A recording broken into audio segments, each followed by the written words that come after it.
DNA news টিভির এই সংবাদে সবাইকে সুস্বাগতম ও আমন্ত্রণ জানাচ্ছি।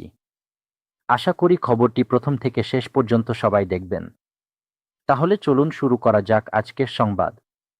বঙ্গবন্ধুর ছবি রেখে আওয়ামী লীগের ধানমন্ডি অফিস ফটকের স্লোগান। প্রায় ১.৫ বছর পর আওয়ামী লীগ সভাপতির রাজনৈতিক কার্যালয়ের ফটকের সামনে জাতীয় পতাকা ও শেখ মুজিবুর রহমানের ছবি রেখে স্লোগান দিয়েছে কার্যক্রম নিষিদ্ধ যুব মহিলা লীগের একদল নেত্রী। শুক্রবার ২০ ফেব্রুয়ারি সকাল ৮:৩০টার দিকে সংগঠনের ১০-১২ জন নেতাকর্মীকে ধানমন্ডি ৩ সড়কের ৫১ নম্বর বাড়িটির সামনে দেখা যায়। ২০০২ সাল থেকে আওয়ামী লীগ সভাপতির রাজনৈতিক কার্যালয় হিসেবে ব্যবহৃত হয়ে আসছিল ভবনটি।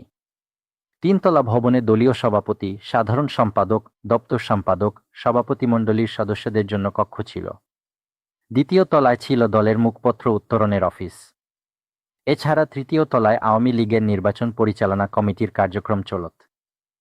প্রথম দিকে ভাড়া নেওয়া হলেও ২০০৯ সালে আওয়ামী লীগ রাষ্ট্রক্ষমতায় এলে ভবনটি দলের নামে কিনে নেওয়া হয়। এরপর ২০১৪ সালে আওয়ামী লীগ টানা দ্বিতীয় মেয়াদে ক্ষমতায় এলে পাশে ৪ তলা দুটি ভবন কিনে দলীয় সভাপতির কার্যালয়টির সম্প্রসারণ করা হয়।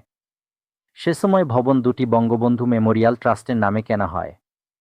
এই দুই ভবনে দলের কেন্দ্রীয় কমিটির বিশেষভিত্তিক সম্পাদক মণ্ডলীর নেতারা এবং কেন্দ্রীয় উপকমিটির সদস্যরা বসতেন। এখানকার একটি কক্ষে আওয়ামী লীগের বিভিন্ন প্রকাশনা বিক্রির স্টল ছিল। ছাত্র জনতার অভ্যুত্থানে ২০২৪ সালের ৫ আগস্ট আওয়ামী লীগ সরকারের পতন ঘটে।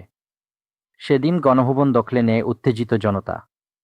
আন্দোলনকারীদের ক্ষোভের হাত থেকে রেহাই পায়নি ধানমন্ডির ৩২ নম্বর সড়কের বঙ্গবন্ধু বাড়ির পাশাপাশি আওয়ামী লীগ সভাপতির কার্যালয়ও।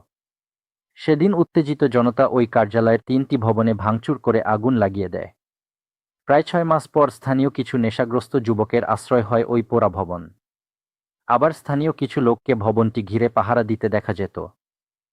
গত বছর মে মাসে আওয়ামী লীগ ও সহযোগী সব সংগঠনের কর্মকাণ্ডে নিষেধাজ্ঞা দেয় অন্তর্বর্তী সরকার।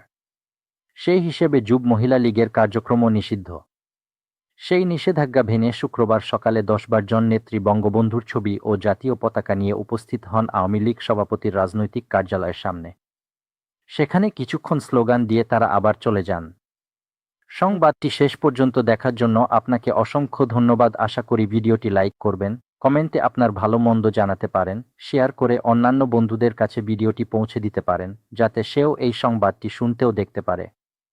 পরবর্তীতে আরও সুন্দর ভিডিও নিয়ে আপনাদের সামনে উপস্থিত হচ্ছি। সবাই ভালো থাকবেন। ধন্যবাদ সকলকে।